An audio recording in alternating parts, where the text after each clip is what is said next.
Night, Caribbean Sea. Wind howls like a pack of wolves. Sails snap. Timber groans. Lightning tears the clouds, and for a heartbeat, the ocean glitters with coins of light. This is the treasure highway of an empire. Dozens of Spanish galleons push north from Havana, hulls heavy with the wealth of the New World. Silver from Potosí, gold from Lima, emeralds of New Granada. Priests whisper prayers. Captains trace routes on damp maps. Below deck, chests are wedged tight, sealed with wax and royal stamps. September 1622. A storm rises without mercy. The barometer falls. Swell becomes walls. The fleet staggers. Rigging screams. Waves climb the masts and break like collapsing cathedrals. Men tie themselves to the rails. Others kneel. One ship is the pride of the convoy, Nuestra Señora de Atocha. Her cannons shine. Her manifest lists fortunes that could pay an army. But the sea does not count. Midnight. A breaker lifts the Atocha, twists her spine, and smashes her onto the reef. The hull ruptures. Lanterns die. Darkness pours in like smoke. Gold scatters. Cries vanish under the roar. By morning, the Caribbean is quiet again.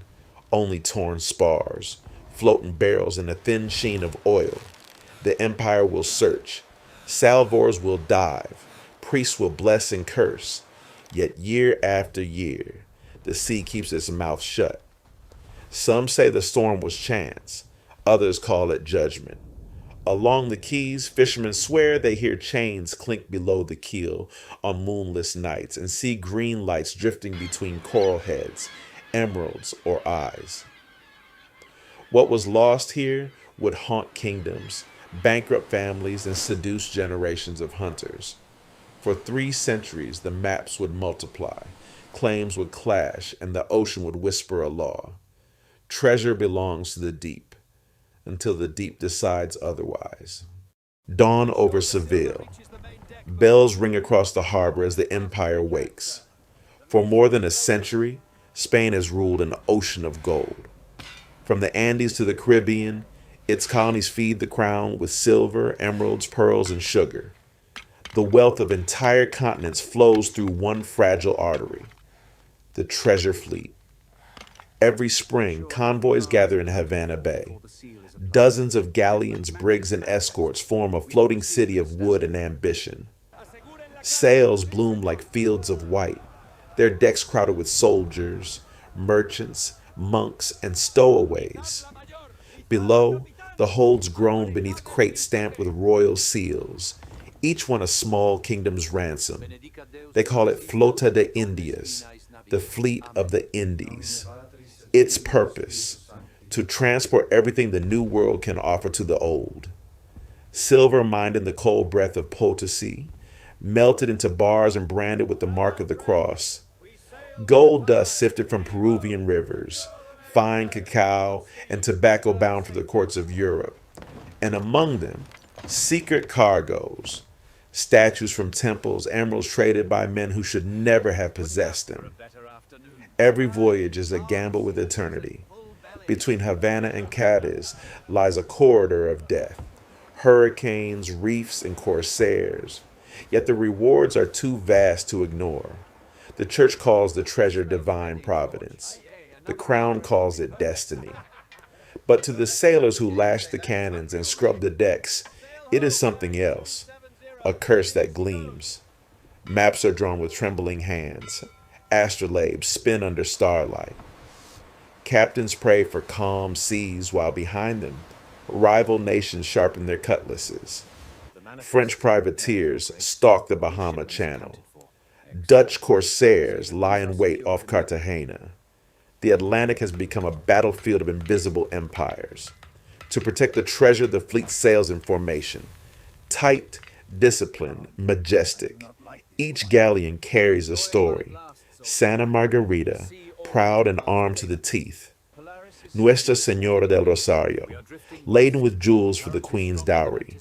Atocha, the guardian of fortune itself, heavy with silver ingots, stacked higher than a man. But the sea is never loyal. It listens, it watches, and it remembers. In the royal archives, scribes record every ounce of metal, every chest of coins, every pearl, yet no ink can capture the true cost. Behind each shipment stands a continent in chains, miners dying in the tunnels of Potosi, natives forced to carry silver across deserts, slaves rowing under the sun toward ports that will never remember their names. Spain calls itself the chosen nation, the sword of God and the keeper of faith. But its wealth was carved from pain, and every ingot carried the weight of prayer and blood.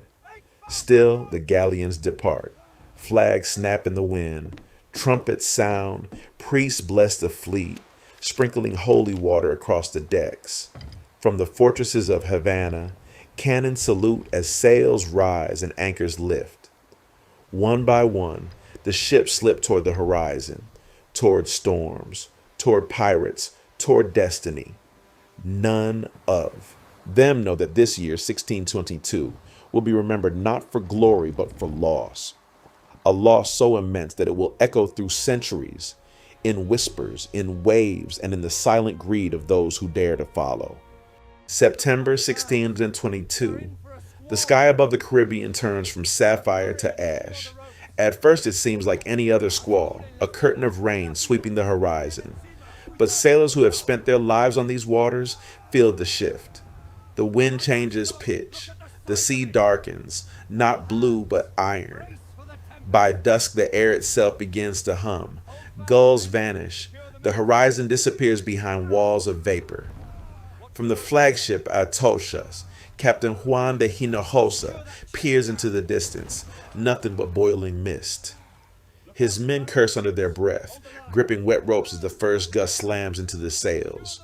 The fleet is still close to the Florida Keys, shallow reefs and hidden rocks waiting beneath the waves. They should have turned back, but the orders were clear. Deliver the treasure to Spain before the season's end. Delay is disobedience. Disobedience is treason. Night falls like a hammer. The wind shrieks. Lightning explodes across the masts. White fire dancing over the rigging. Waves rise like cliffs, each one higher than the last. The galleons heave and twist, the sound of breaking timbers lost beneath the roar. The priest clutches the crucifix, shouting prayers into the storm, but even his voice is swallowed. Below deck, the treasure shifts. Crates break open. Silver bars roll like cannonballs. The hull begins to split. Water surges through the cracks, dragging men into darkness. Lanterns swing wildly, shadows jumping like spirits along the beams. The Santa Margarita vanishes first, struck broadside by a wave that flips her like a toy. Moments later, Nuestra Señora de Rosario smashes against the reef. Screams echo, then silence. The fleet scatters. Ships lose sight of one another. Some try to cut their masts and drift. Others pray the wind will shift. None succeed. The Atocha fights longest. Her crew, exhausted and soaked, bail water with buckets. Captain Hinojosa orders the cannons thrown overboard to lighten the ship, but it's too late. The storm has grown into something no man can command. Lightning strikes the mainmast. Fire races down the rigging. The deck ignites, rain turning to steam. Men leap into the sea. Some clutching crosses, others clutching gold. Both sink the same. Midnight. The storm peaks. The wind reaches a scream that no one can bear. The Atocha hits the reef. A single crack splits her spine. The hull collapses inward, swallowed in a roar of bubbles and splinters. The sea takes everything, chests, bodies, prayers, and then just as suddenly it ends. The wind fades. The clouds dissolve into a bruised dawn. The surface is littered with fragments, broken masts, barrels, and a single lifeboat drifting aimlessly. Fishermen from the nearby islands will later find wreckage scattered across miles of coast, but almost no survivors. In Havana, the news reaches the viceroy. 20 ships gone, hundreds dead. Tens of tons of treasure vanished into the abyss. The Spanish Empire trembles. Priests call it divine punishment. Sailors whisper that the sea has finally taken back what was stolen. Search parties are sent, divers paid in silver to descend with primitive bells and ropes. They find nothing but coral and bones. The seafloor shifts constantly, covering the wrecks with sand as if burying them on purpose. Weeks pass, then months. The hurricane season ends, but the rumors do not. Some say a glow rises from the water at night, a faint green shimmer where the Atocha sank. Others claim to hear bells, not church bells, but the muffled toll of iron from beneath the waves. In Madrid, the loss is measured in numbers, but in Havana, men refuse to sail that route again. The passage is cursed, they say. The storm still waits there, patient, silent, guarding what it claimed. And somewhere, deep under the turquoise calm of the Florida Straits, the empire's fortune lies asleep, sealed in darkness. For months after the storm, the Caribbean holds its breath. No one dares to sail the route again. Fishermen avoid the reefs where the galleons vanished. At night, they say the sea glows faintly, not with moonlight, but with the shimmer of coins tumbling in the dark. The Spanish crown refuses to accept the loss. Orders go out from Havana, recover what the ocean has swallowed. Salvage crews gather, engineers, slaves, convicts, priests. They dive in crude iron bells, breathing stale air, searching for the empire's heart beneath the waves. They find splinters of wood, scattered silver, and bones tangled in coral. But the treasure, the great cargo of the Atocha, remains hidden. Each attempt ends the same: accidents, drownings, sudden storms that come from nowhere. Soon whispers begin to spread.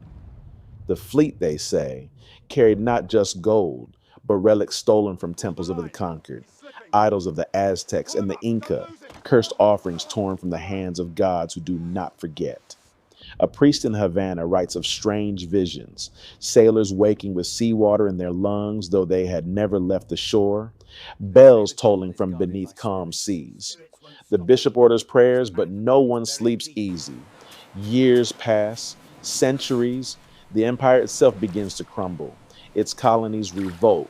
Kings rise and fall. Yet the sea keeps its secret. The location of the Atocha becomes a legend, a name murmured in taverns and on docks. Every map shows it somewhere different. Every fortune hunter claims to have the true coordinates. Some believe the treasure lies near the Marquesas Keys, buried under shifting sand. Others insist the current carried it deep into the straits. None can prove it. Each generation produces new believers, dreamers, divers, men who hear the ocean call them by name. They come with better ships, sharper tools, and stronger lungs, but they meet the same fate. Engines fail, compasses spin. One diver surfaces, screaming about a shadow that moved beneath him. Not a fish, not a wreck, but something vast and patient. Another disappears altogether, leaving only a line trailing down into darkness. Local fishermen still refuse to cast nets near the spot. They say it is marked by silence, a place where no gulls cry, no wind stirs, and even the waves seem to pause. The old men call it el silencio de Dios, the silence of God. In Madrid, scholars scoff at such tales. They say it is only superstition, a story to comfort the poor. But in the Caribbean, where the air tastes of salt and rust, people know better. They have seen what the sea remembers. Every hurricane season, when the first black clouds gather, the wind seems to carry voices, faint, distant, the sound of timbers groaning and chains rattling below. Sometimes, after a storm, fragments wash ashore, a silver spoon, a rosary, a coin so corroded it crumbles in the hand. Proof, perhaps, that the Atocha still shifts in her grave. And yet, despite fear, men keep searching, because greed is stronger than caution, and hope stronger than memory. The legend grows like coral, layer by layer, year by year, until the name Atocha becomes more than a ship. It becomes a promise whispered by the tide that fortune waits for the one who dares to dive deepest. But the sea never gives without taking. Those who chase her treasure too long always pay, in air, in blood, or in time. Somewhere, below the turquoise calm, the coins still glint like stars, and if you listen even now, you might hear the faint echo of a bell. Centuries pass, empires fall. The Caribbean becomes a playground for tourists and traders, but beneath its calm turquoise skin, the ghosts of 1622 still wait. In 1969, a man named Mel Fisher arrives in Florida with a dream so impossible it sounds like madness. A former diver, a showman, and a relentless optimist, he claims he will find the lost fleet of the Spanish Empire and the Atocha herself. People laugh. The ocean has swallowed greater men than him. But Fisher has something they did not: time, technology, and faith. He gathers a small crew: his wife, his son Dirk, and a handful of divers who believe in the impossible. Their base is nothing more than a shack on the Key West shore. They work by day, study maps by night. The maps are copies of copies, blurred by centuries of retelling. Old Spanish logs, fragments of coordinates, letters found in archives that smell of dust and ink. For months they search and find nothing. Storms wreck their boats, engines fail, equipment rusts, investors pull out. Locals call them the fools of the reef. But Fisher wakes up every morning, looks at the horizon, and says the same words: "Today's the day." It becomes a mantra, carved into every diver's mind. In 1973, they found a single silver bar, marked with the royal seal of Spain, then a chain, then coins. The signs are clear, they are close. But the sea plays its cruelest card. A sudden storm hits during a dive. Their boat, Northwind, capsizes. Fisher's son Dirk, his wife Angel, and another diver drown. Mel surfaces to an empty horizon and a silence that breaks him. For most men, that would be the end. But grief hardens him. He returns to the wreck site days later, staring into the waves that took his family, and whispers, "You took them. Now give me the ship." Years turn into decades. He sells his possessions. His hair turns white. His hands tremble when he dives, but his eyes never lose their fire. In 1985, 16 years after he began, the metal detector hums. At first, just a faint signal, barely stronger than background noise. Then another. Then hundreds. They start to dig. Sand clouds the water, pieces of coral drift past. And then gold. Coins, chalices, bars, jewelry, chains. Emeralds as big as thumbs, still bright after 3 centuries. The divers rise to the surface, shouting, holding a handful of history. The Atocha has been found. News spreads across the world. Newspapers call it the greatest treasure ever recovered. The cargo is valued at over $400 million, though no number can measure its weight in legend. Spain demands it back. The United States claims jurisdiction. Courts fill with lawyers, historians, priests. For years they argue, who owns the past? But the sea has already made her decision. She gave once and will not give again. Fisher wins the legal battle. The treasure is declared his. He opens a museum in Key West, glass cases filled with coins and silver, cannons, and anchors. Visitors press their hands against the glass, staring at what was once myth. But for Mel, the gold means little. On his desk, beside maps and sonar charts, lies a framed photograph of Dirk.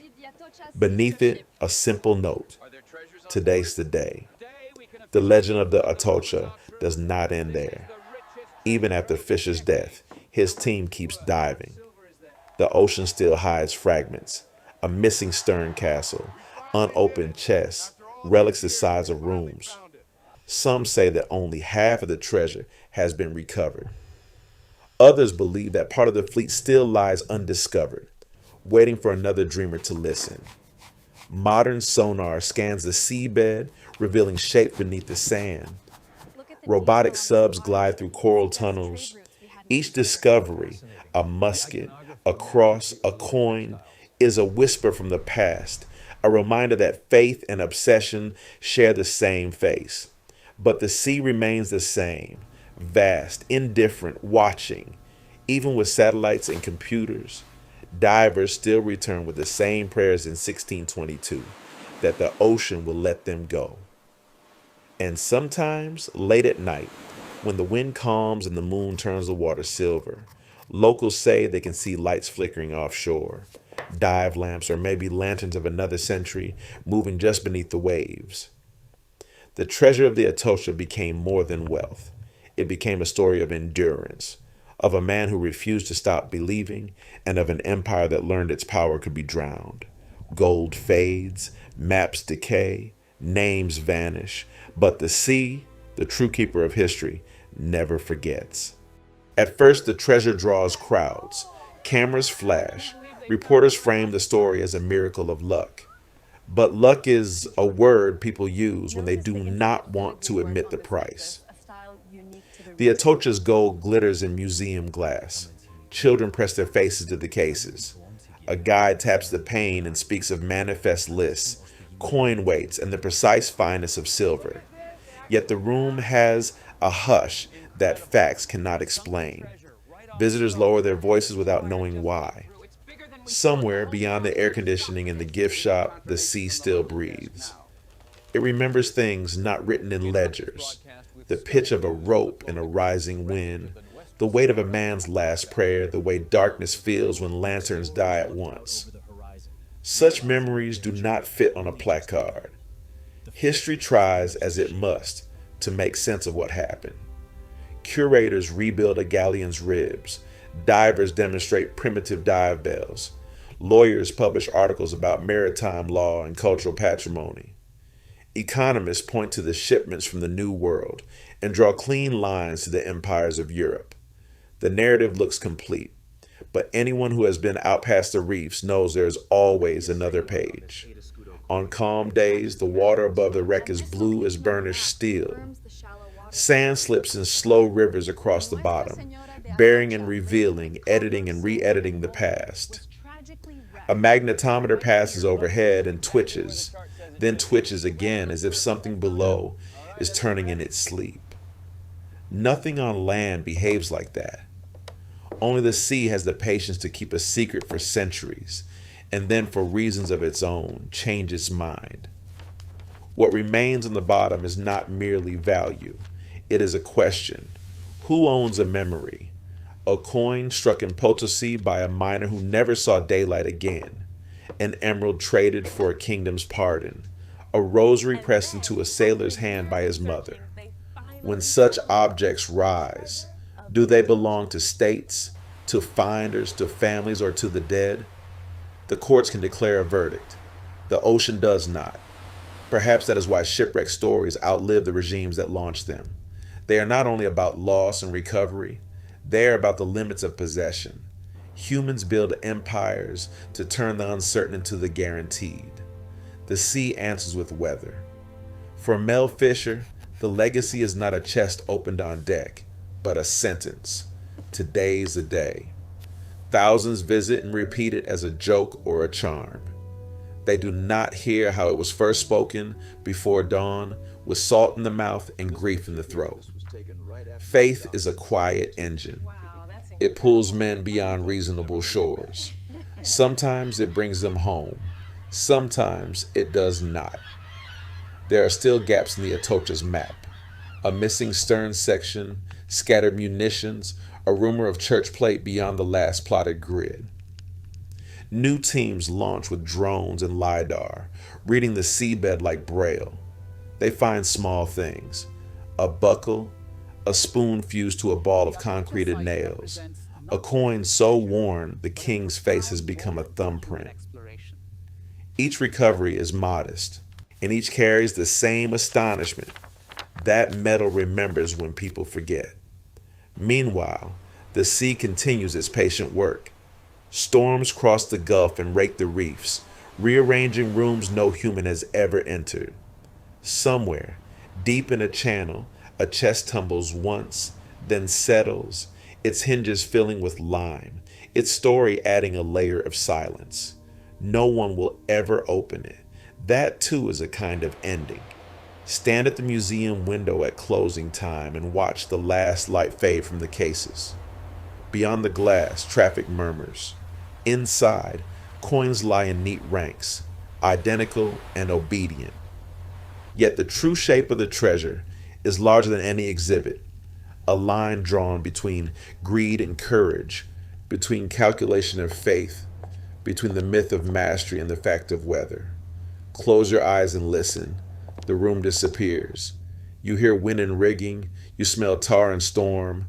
Words rise unbidden, the oldest prayer sailors know. Let us see home. Somewhere out there, on a night without moon, waves pass above a field of timbers and chain. No camera, no archive, no judge can reach that silence. The deep keeps its ledger in pressure and salt, and from that ledger it sometimes tears a page and floats it to the surface, where we call it discovery. The rest remains where it began, not lost, kept. Treasure belongs to the deep until the deep decides otherwise.